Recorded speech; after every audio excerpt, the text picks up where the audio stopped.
Nós vamos meditar no capítulo 1, versículo 13, até o versículo 22 do capítulo 1. Colossenses 1,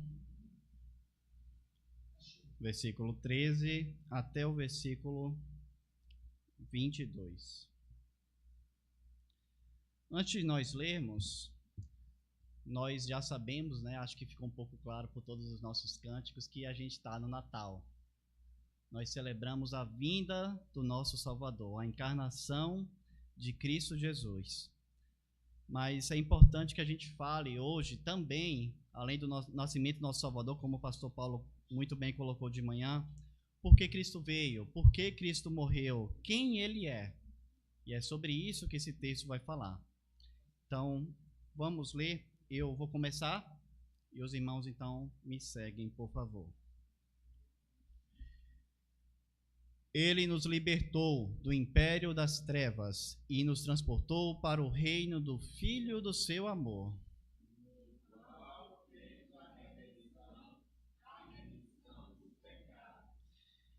Este é a imagem do Deus invisível, o primogênito de toda a criação.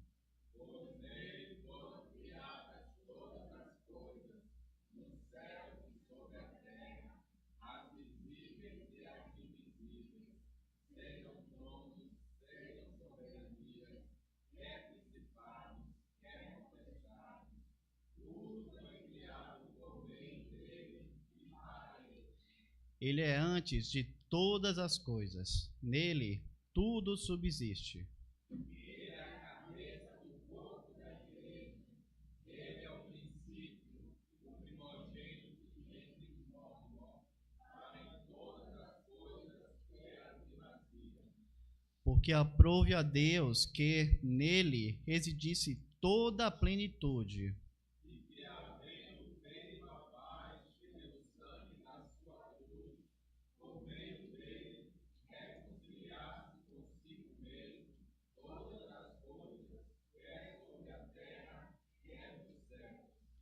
E a vós outros também, que outrora eres estranhos e inimigos no entendimento pelas vossas obras malignas. Todos juntos? Agora, porém, vos reconciliou no corpo da sua carne, mediante a sua morte, para apresentar-vos perante ele santos e culpáveis e irrepreensíveis. Amém. Vamos orar mais uma vez, meus irmãos. Bondoso Deus, eu te bendigo e te louvo, porque pela tua misericórdia e graça nós podemos nos reunir, Pai, nesse dia do Senhor, para meditar sobre a grandeza de Cristo, Pai, para celebrar, Pai, o Natal e para nos sermos lembrados por ti, meu Deus, e pela tua palavra, do ministério do nosso Senhor e Salvador Cristo Jesus, Pai. Eu te peço, Deus, desde já que o Senhor tenha misericórdia de todos aqui presentes, Pai, a começar de mim. Tenha misericórdia, Deus, para que eu fale tão somente aquilo que é correto, meu Deus, segundo a tua palavra, Deus. Te peço também que o Senhor possa abrir o coração dos presentes, meu Deus, segundo a tua bondade e graça, para que essa palavra seja edificante, meu Deus, e que ela encontre terra boa. Em Cristo Jesus nós oramos. Amém. Amados irmãos, nós estamos aqui falando sobre a mensagem de Natal e eu quero dar um pouquinho de contexto para vocês. Por que Paulo, afinal, resolveu escrever essa carta e também a carta de Efésios, que são as cartas irmãs aqui, tá? Vocês vão ver que ao longo da pregação a gente vai usar algumas porções também de Efésios, porque o tópico é o mesmo. O problema que ele visa resolver é o mesmo, só que para comunidades diferentes. O que estava acontecendo lá? As pessoas estavam dizendo, então, que esse mundo material, ou seja, essas coisas que nós podemos tocar, cheirar, sentir, o que a gente vê, o que está em nosso redor, ele era, de alguma forma, inferior. Ele não era tão bom quanto aquelas coisas que a gente não via, quando o mundo superior, as coisas que fugiam dos nossos sentidos. Só que, com isso, o que eles passaram a fazer? Eles diziam que Cristo, ele não era propriamente dizendo um Deus, mas ele era uma emanação, como se existisse um Deus lá em cima, mas que ele de alguma forma soprou pôs alguma pessoa para fora, uma energia para fora, e ali, então, esse era o Senhor Jesus. Ele não era o próprio Deus, mas era alguma coisa que saiu apenas do próprio Deus, uma emanação. E dentro desse contexto, então, que essa carta é escrita tão somente com o tópico de mostrar a supremacia de Cristo. Cristo não é igual à criação. Cristo é superior a tudo que foi criado, porque todas as coisas foram criadas por meio dele, como ele vai defender aqui na carta. Cristo também é superior aos anjos, porque também eles estavam envolvendo culto aos anjos dentro da liturgia deles. Então veja, aqui está posto o cenário, nós lemos os textos, e a partir disso eu quero trazer 2 pontos, cada um desse com 2 divisões. Nós primeiros vamos falar sobre os atributos de Cristo, e para isso nós vamos usar alguns versículos. Por exemplo, o versículo 15 é o primeiro que nós vamos ler. Quero que vocês acompanhem comigo enquanto eu leio. Este é a imagem do Deus invisível, o primogênito de toda a criação. Este aqui refere-se ao que ele disse no versículo 13, se você olhar, ou seja, o Filho amado.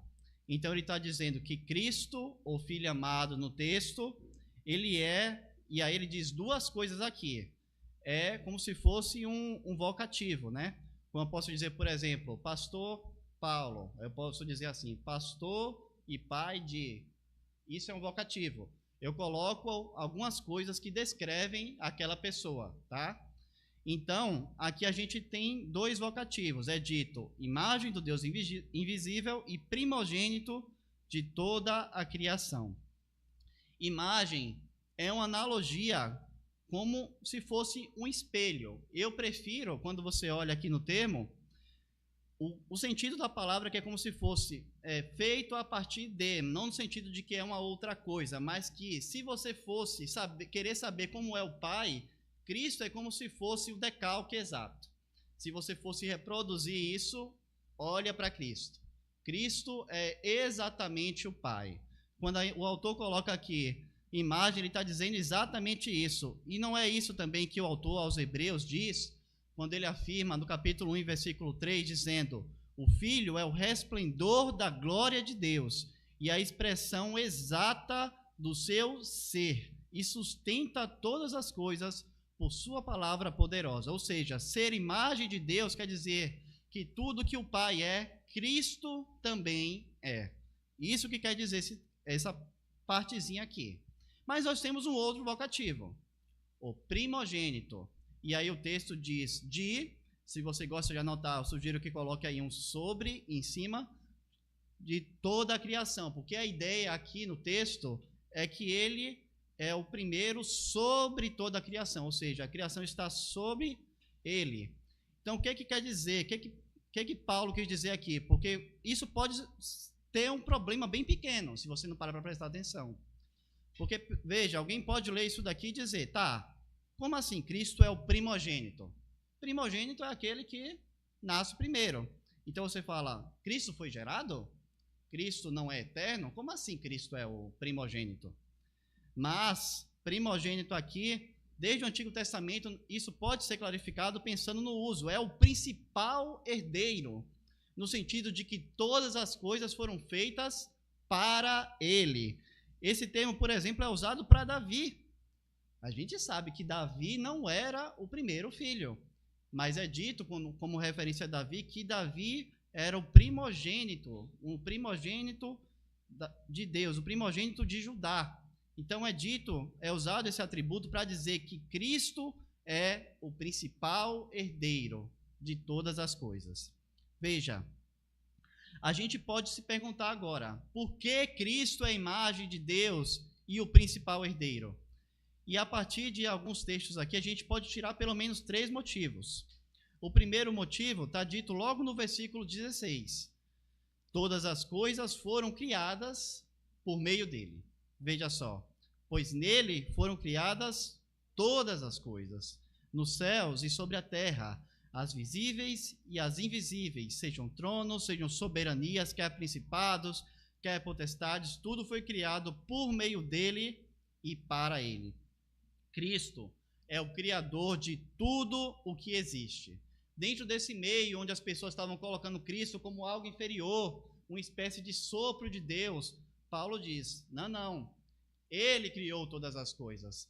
Eles chegavam a ensinar que Cristo de modo algum poderia ser equivalente ao próprio Deus, porque o mundo material era mau. Então, certamente, a criação do mundo veio de um Deus superior. Paulo diz: não, não, Colossenses, vocês estão errados. Todas as coisas foram criadas por meio de Cristo. Cristo é também o criador de tudo que existe no universo. E agora, para mostrar a extensão das coisas que foram criadas, ele vai fazer alguns pares, como a gente está vendo aí no texto. Todas as coisas, sim, foram feitas por meio do nosso Senhor.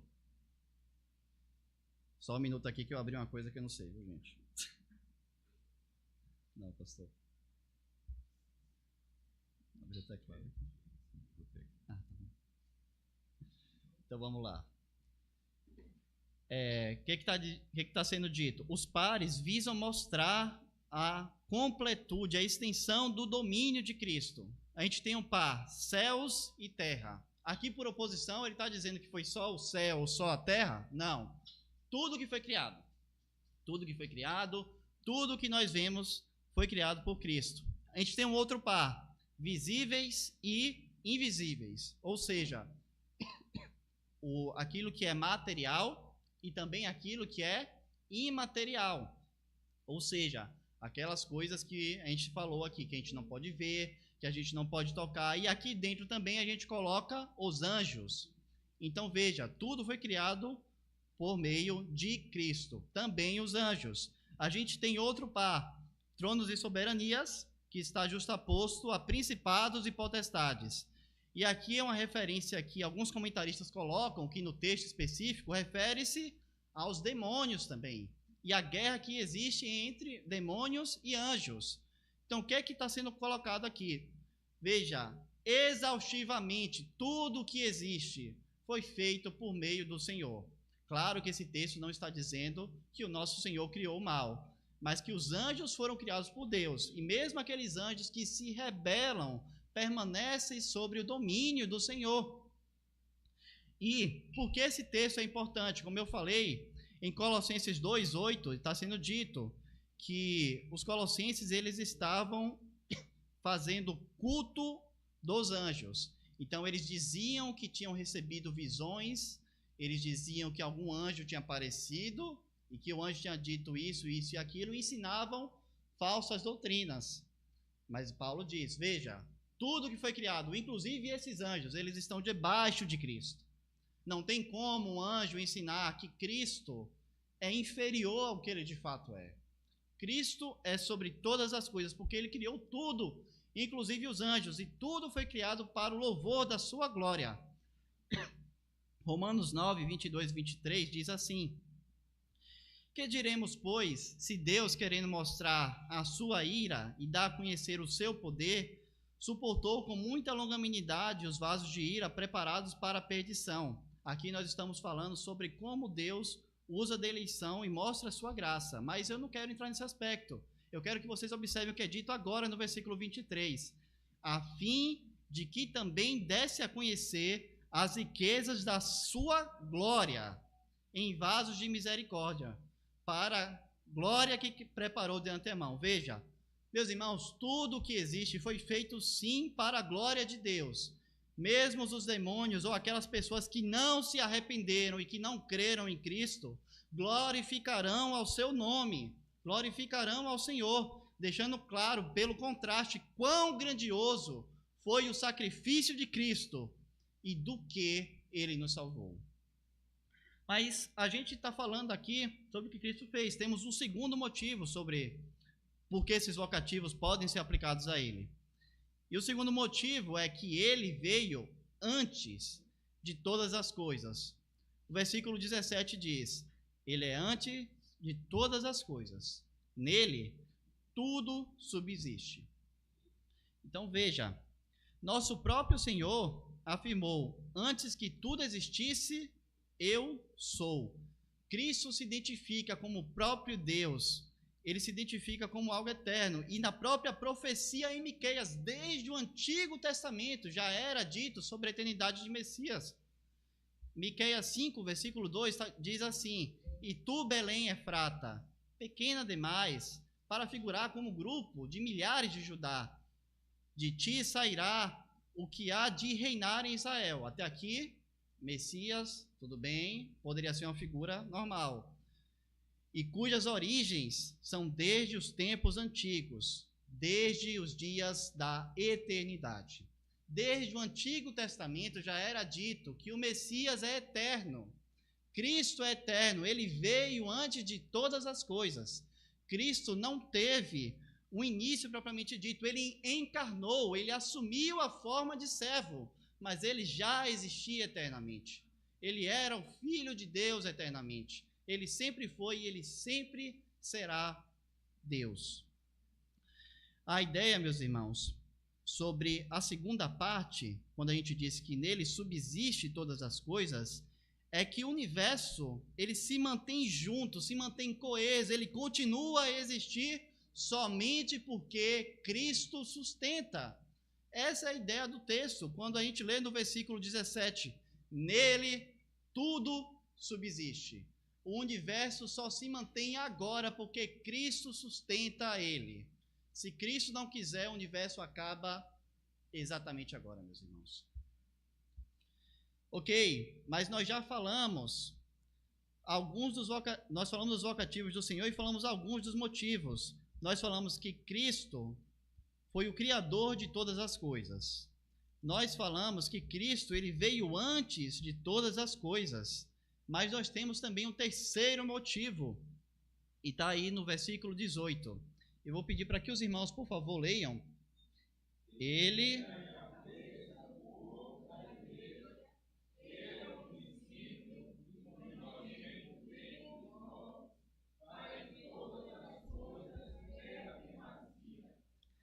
Finalmente, aquele que criou, aquele que sustenta todas as coisas, é também aquele que conduz e se identifica com sua igreja.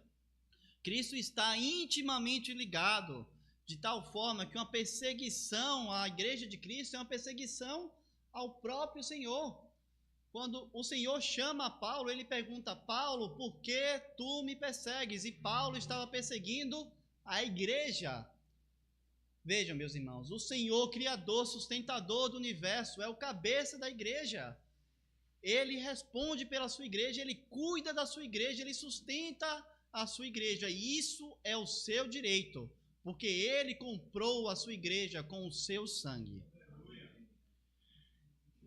Mais uma coisa, Cristo, nesse processo de morrer pela sua igreja, ele também se torna o primeiro a ressuscitar, como também é dito no texto. Ele é o primeiro homem que tem um corpo glorificado. Ele é o primeiro homem que tem o mesmo corpo que nós teremos na eternidade. Veja, nós não temos um céu imaterial onde a gente vai ficar flutuando igual fantasminha, Gasparzinho. Nós vamos ter esse corpo daqui, claro que glorificado, mas esse corpo vai estar presente conosco. E quem for condenado também estará. E Cristo foi o primeiro homem a ascender aos céus, com o corpo de homem, mas sendo Deus eternamente, meus irmãos. Amados irmãos, um último argumento sobre esse ponto, sobre o que Cristo, sobre os atributos de Cristo, diz respeito justamente ao que está no versículo 19, que é justamente como Paulo fecha esse tópico. Ele diz assim: porque aprove a Deus que nele residisse toda a plenitude. E mais uma vez, a ideia aqui da palavra plenitude é demarcar. Cristo, ele não é apenas somente uma sombra de Deus, ele não é um sopro de Deus, ele não é uma emanação. Tudo o que Deus é, Cristo também é. Cristo é exatamente tudo aquilo que Deus é. O Deus que morreu pelo seu povo, o Deus que guarda a sua igreja, é o Deus eterno, mas encarnado, que nós celebramos no Natal. Nós falamos sobre os atributos de Cristo a partir desses versículos, que, diga-se de passagem, alguns comentaristas colocam como um cântico. Nós fizemos diversos cânticos hoje, mas isso aqui que nós lemos, pelo menos uma boa parte, estima-se que seja um cântico antigo que a igreja cantava. A igreja entoava esse cântico junto, e Paulo coloca aqui. Mas nós vamos falar agora sobre as obras de Cristo. O que esse Cristo, com todos esses atributos, todas essas qualidades, realizou? E aí nós vamos ler, para começar, os versículos 13 e 14. Leia comigo, meus irmãos. Ele nos libertou do império das trevas e nos transportou para o reino do Filho do seu amor, no qual temos a redenção, a remissão dos pecados. E aqui nós estamos falando do nosso estado anterior. Nós estamos falando do que Cristo fez, mas eu quero que vocês percebam alguns termos aqui. Veja que, primeiramente, os verbos que aparecem aí, eles não são ação que nós fizemos. Quem faz as ações é o próprio Deus. Ele nos libertou e depois ele nos transportou. Nenhum de nós fez isso. A ação vem da parte do Senhor. Ele que ativamente nos tira de onde nós estávamos e nos leva para outro estado. Mas também tem um detalhe a mais. A palavra libertação aqui é a mesma palavra que é utilizada em algumas histórias lá no Antigo Testamento, como, por exemplo, na libertação que acontece no Egito, na libertação que acontece do cativeiro babilônico. Então, essas libertações, elas são tipos de uma libertação maior, são exemplos pequenos de uma libertação maior que viria. E eu gosto muito da analogia que Paulo mesmo utiliza da sombra. Pense que você está de costas aqui e tem uma luz muito forte atrás de você. Ao seu lado você vê uma sombra e você sabe que vem uma pessoa. Você consegue saber, conforme essa pessoa vai se aproximando, da altura dela, sobre qual tipo de vestimenta que ela tem, mas você não consegue saber tudo sobre aquela pessoa. Quando então essa pessoa chega, a sombra não é mais necessária. As libertações que aconteceram, os tipos que mostravam o Senhor, são apenas sombra do Messias que havia de vir. E a libertação aqui, ela é a libertação a maior que já aconteceu. Uma libertação definitiva, cabal, irrevogável. A libertação que Cristo conquistou. Mas como Cristo conquistou? Também está aqui nesses versículos que nós lemos. Ele diz, a redenção. Redenção é pagamento de um preço. Paga-se um preço para que alguém seja liberto. Esse é um termo genérico, mas, meus irmãos, Paulo aqui quis ser preciso. Paulo quis ser preciso, não é uma libertação genérica. Ele diz, como remissão dos pecados. Cristo nos liberta. E como ele liberta? Pagando um preço para que nós fôssemos salvos das consequências do nosso pecado. Mas não para por aí. Ele nos libertou, nós já falamos sobre isso, pagando o preço, falamos sobre isso. Mas ele nos libertou do império das trevas, está dito aí no texto. E aqui a palavra império, ela tem muitas definições nesse texto, e é difícil colocar tudo. Mas algumas dessas definições: liberdade de escolher de acordo com o império das trevas, eu escolho de acordo com as trevas. O poder físico e mental que alguém possui. Então, as trevas possuem poder sobre essa pessoa que está sobre seu império. Mais uma vez, poder de autoridade. Então, as trevas têm autoridade sobre aquelas pessoas que estão sobre seu domínio. E o poder de governar sobre, como um juiz. Então, tudo isso está embutido nessa palavra império. E aqui, a ação que Cristo faz para nos tirar desse império é transportar.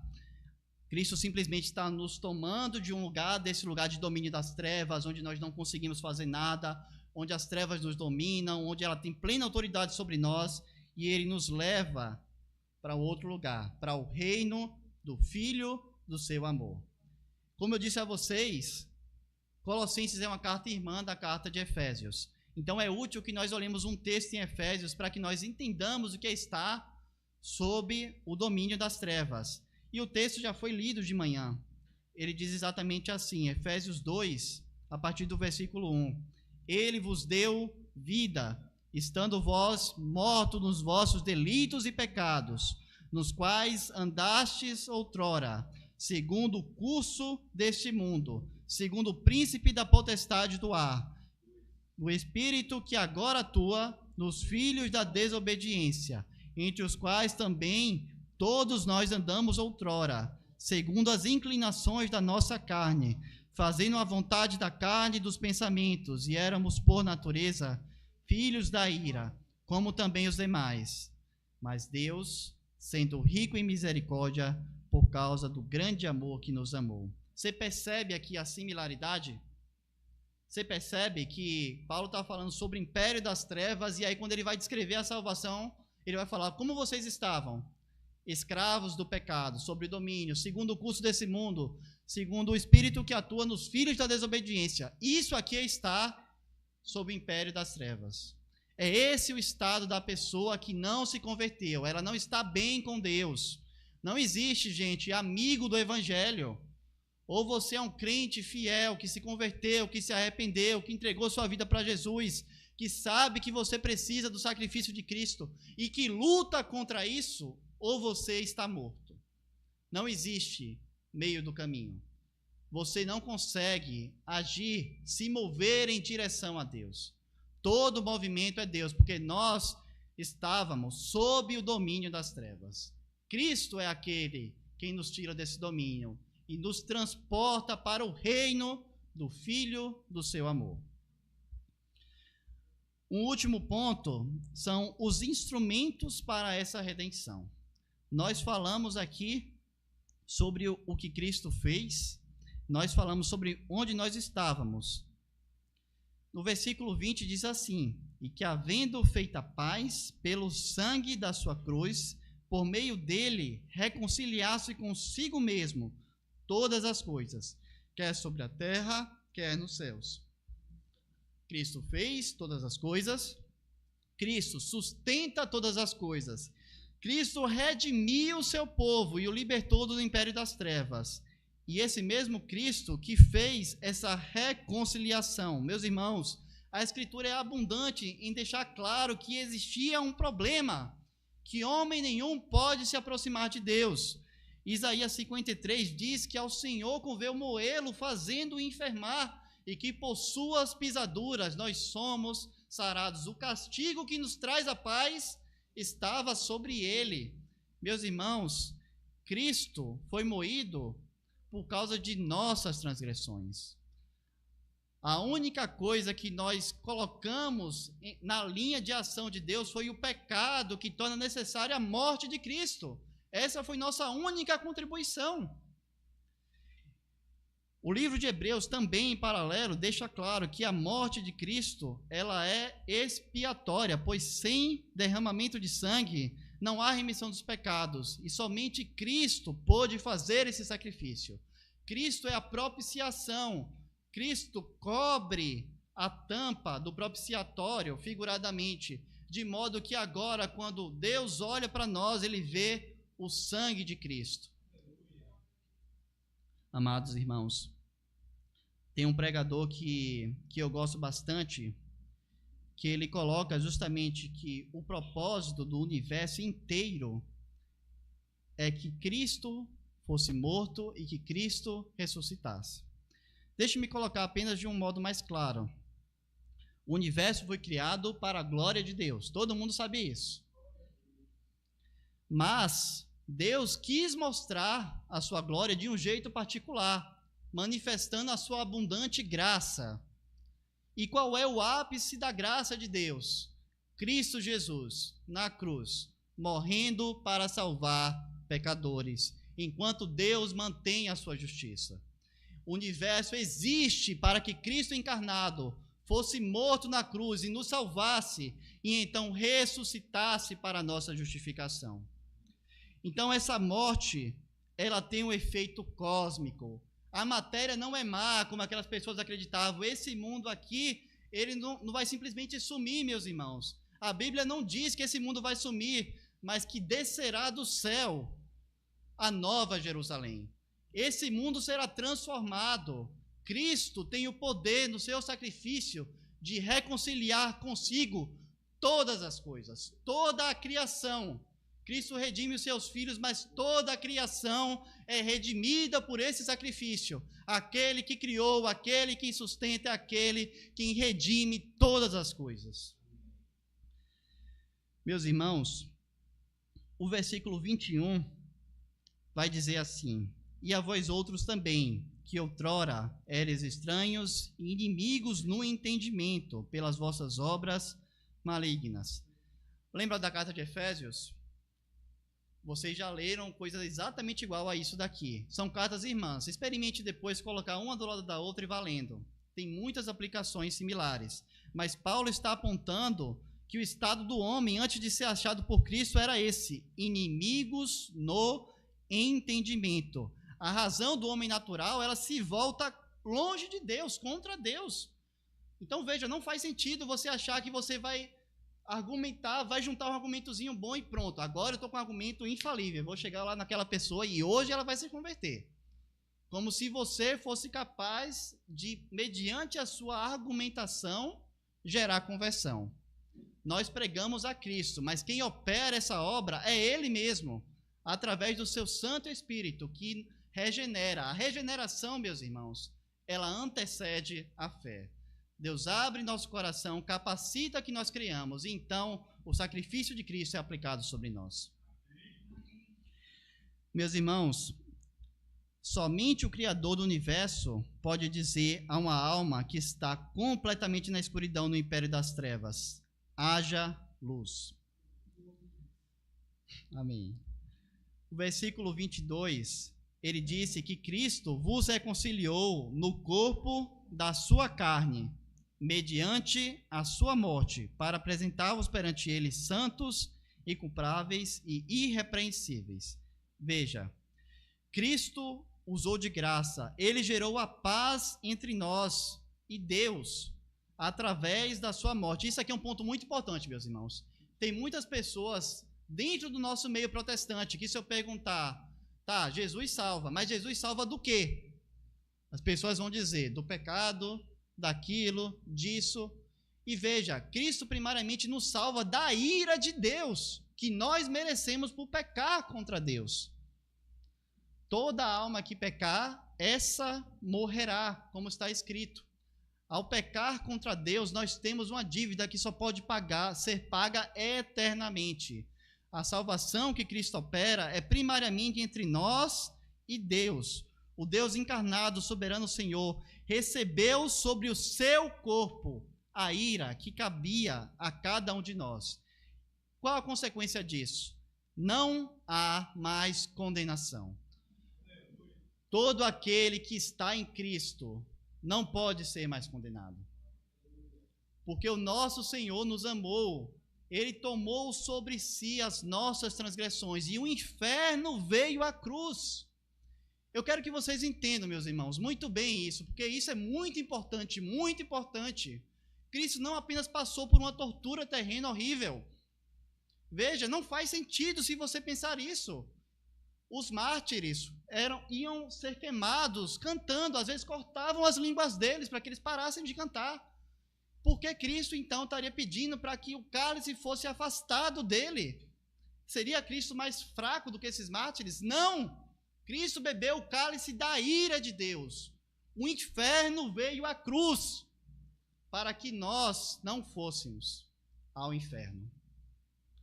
Amados irmãos, a obra de Cristo, ela está consumada, ela não pode ser revogada. Cristo pagou o preço. Ele verdadeiramente nos limpa e, como o texto diz, nos santifica, porque é o Senhor quem opera todas as coisas. E o Deus que criou o universo, que não é uma emanação, mas é o verdadeiro Deus, ele é bem sucedido em tudo o que faz. E aquele que começou a boa obra em nós, há de completá-la até o dia de Cristo Jesus. Quero trazer somente duas aplicações aqui para que a gente encerre. A primeira aplicação. Esse texto fala sobre a superioridade de Cristo. Fala sobre como Cristo é supremo sobre todas as coisas. Agora, uma pergunta para que você e eu pensemos. Nosso viver mostra isso? Aquilo que nós amamos, aquilo que nós fazemos, fica muito claro quando nós olhamos os nossos dias.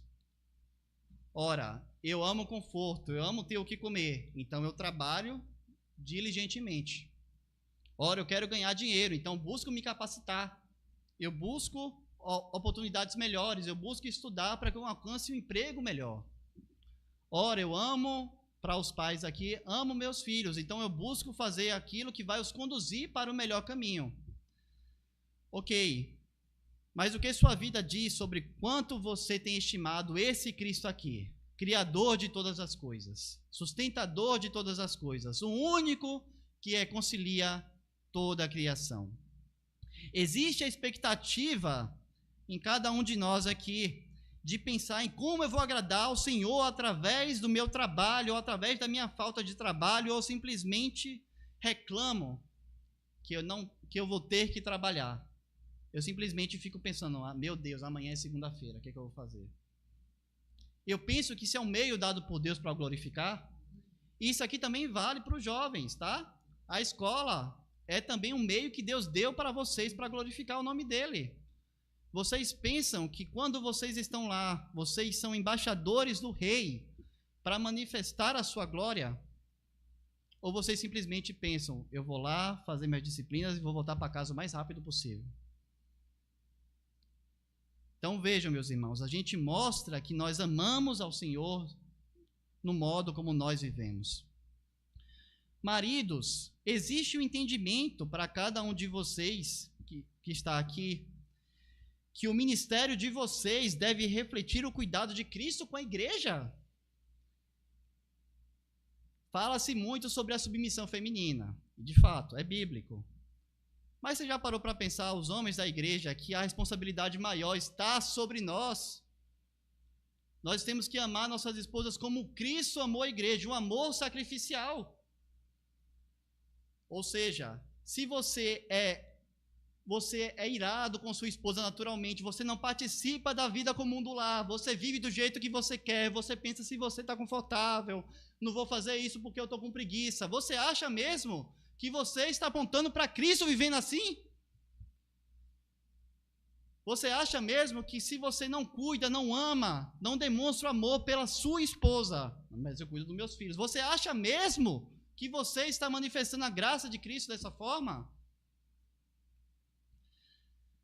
Amados irmãos, os nossos anseios dizem mais do que nossos lábios. Aquilo que nós desejamos dizem mais sobre nossa fé do que aquilo que nós falamos com a boca. Que o Senhor tenha misericórdia de nós e nos mova a viver de uma forma que declare para o mundo verdadeiramente: Cristo é melhor. A segunda aplicação e a última, uma pergunta retórica. O soberano Cristo acaso pode mentir? Claro que não. Cristo fez todas as coisas, ele é todo poderoso. Ele com certeza vai acabar a boa obra em nós. Então, vamos lá. O seu viver mostra alguém que entende que você merecia o inferno e foi salvo? Outro ponto. Infelizmente, é cada vez mais comum uma fé dominical. Como assim? Cristo é aquele que faz a obra inteira. Ele não vai fazer uma obra para que você venha aqui no domingo, faça cânticos, louve ao Senhor, escute uma pregação, depois eu vou para casa e sou um péssimo marido, sou um péssimo filho, não respeito meus pais, eu sou uma pessoa que no trabalho os outros têm que ficar me cobrando. Veja, Cristo, ele não faz nada pela metade. Se Cristo é seu Senhor, ele vai aperfeiçoar você. Vai haver pecado, mas ele vai mover você para que constantemente esses pecados sejam mortificados e que o nome dele seja glorificado em sua vida. Amados irmãos, e finalmente, se você não enxerga esses frutos em você, o texto também diz que toda árvore que não der bom fruto será cortada e lançada no fogo. Então, hoje é o dia do arrependimento. Você nunca sabe quando o Senhor vai chamar você. Nós temos que nos arrepender agora e nos voltarmos para esse Cristo, que é superior a todas as coisas. nos voltarmos clamando pela sua misericórdia. E finalmente, se você já tem certeza de que Cristo salvou você, vá você também e pregue essa mensagem. Porque esse Cristo que faz todas as coisas estabeleceu um meio para que essa mensagem chegasse: a pregação do Evangelho. Cristo morreu para salvar pecadores. Se você se reconhece como pecador, vá a Cristo. Isso é o Evangelho, meus irmãos. Vamos orar?